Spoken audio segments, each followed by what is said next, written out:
கோயில் ஆற்றில் அதிக தண்ணீர் ஓடிதால் எனக்கு அங்கே தங்கும் ஏற்படுது. எனக்கோ உன்னை பார்க்க ஆசை இருந்தது. அதனால வேகமா ஓடிந்து விட்டேன். அப்படியா? எப்படி மாமா? எப்படி தெரியுமா?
அம்மா இந்த மாடுக்கு காம்பே காணும் உள்ள லிஸ்ட் இருக்குதா?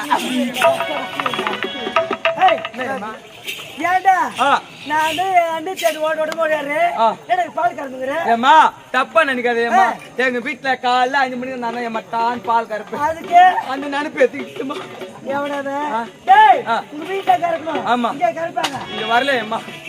வராது. டேய் நீ எங்க போய் தெரியல. ஐயோ வீட்டுல போய்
அவங்க பார்த்தன இப்ப எனக்கு கிளம்பிக்குச்சு. என்னது சந்தோஷம் ஏமா. நம்ம கொஞ்ச நேரம் வேலை வாயா மரியாதை கெடுப்போம். டேய் நீ எங்க போய் தெரியல. ஏமா ஒரு 5 நிமிஷம் வா ஏமா. கொஞ்ச நேரம் ஏமா. எதுக்கு வேலை இல்ல நம்ம வேலை வாயம்மா. ஏமா என்ன முடியல வாயம்மா. மரியாதை சோற பண்ண ஏமா இவ பேரு தாண்டா.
இரியம்மா இப்பதான் அடங்குது மூச்சியம்மா மூஞ்சி பத்தியா எம்பது பேசம் வீரஞ்சிரம் இரு ஏம்மா ஏண்டா பேட்டை அண்ணி டேய் ஏம்மா நிறைய அண்ணி எந்த மாந்தோப்புள்ள போனாலோ டேய் அவன் எந்த வாழைத்தோப்புள்ள போனாலோ எந்த வேலை எங்க தோப்புள்ள பூந்தாங்களோ டேய் டேய் பையா ஏண்டா வேலைய தோப்புல போனாக்கா அங்க முள்ளு குத்தாது ஏம்மா அந்த வேலை அந்த தோப்பாடி அடுத்தே இருக்கும் உள்ள போனா சுத்தம் பண்ணிட்டு தாராளமா போலாம் ஏம்மா சூப்பர் டேய் இதுவரை எத்தனை பேர் கும்பிடுங்க தோப்புல போய்க்கிறேன் நானா ஏம்மா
அது மட்டும் கிடையாது, எனக்கென்று நீ ஒரு சத்தியம் செய்து என்ன சத்தியம் தெரியுமா? நான் உன்னை சந்தித்ததும் நாம் இருவரும் ஒன்றாக இருந்ததும் எப்போதும் யார் கேட்டாலும் எதற்காகவும் சொல்லக்கூடாது. என்னங்க என்ன வார்த்தை சொல்றீங்க? நீங்கள் யார்? என தொட்டு தாளிட்ட கணவர். நாம் இருவரும் சந்தோஷமாக இருந்தது. ஏங்க நாட்டு எதற்காக நாட்டு மக்களை சொல்ல வேண்டாம் சொன்ன தெரியுமா? போருக்கு சென்ற இளவரசன் இப்படி தன்னுடைய சந்தோஷத்திற்காக மனைவியுடன் ஆடிப்பாடி உல்லாசமாக இருந்த நாட்டு மக்கள் தெரிந்தால் நாட்டு மக்கள் தவறாக பேசுவார்கள். அதற்காக தான் சொல்கிறேன், யாரிடத்திலும் சொல்லக்கூடாது என்று. அப்படியா? உண்மைதான். என்னங்க சத்தியமா சொல்றேன், என் உயிரே போனா கூட சரி, இங்க நடந்து வச்சுக்கிட்டு போருக்கு சென்று திரும்ப வர வெகு நாட்கள் ஆகலாம். அதனால என்னுடைய ஞாபகமாக இந்த முத்தரத்துக்கு